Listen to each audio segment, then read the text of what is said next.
ঘুরতে গিয়ে আর একটু জন্য পুলিশ গাড়ি ধরে নিত। যেতে যেতে হঠাৎ তেল শেষ। আসলে বিকালের দিকে ভাবলাম আইফোন থেকে ফটো ভিডিও করে আসছি, তাই বেরিয়ে পড়লাম। যেতে অনেকক্ষণ লাগবে তাই বাইক নিয়ে যাচ্ছি। জিদের রাস্তা ওই দিকেই আছে। আর এদেরকে দেখো, তোরা এখানে কি করছিস ভাই?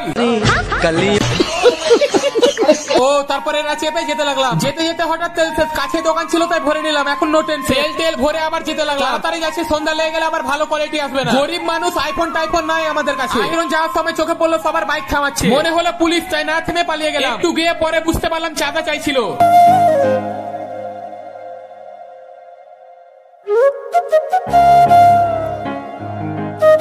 তারপর ফাইনালি চলে এলাম আইরন। বাইক রেখে চাপতে লাগলাম ব্রিজে। যা করা তাড়াতাড়ি করতে হবে, সন্ধ্যা লেগে যাবে না হলে। আর একটু আগে আসতে হতো, অনেকে ভিডিও সব করছে। তারপর আমরাও যে কাজ করতে এসেছি সেই কাজ করতে লাগলাম।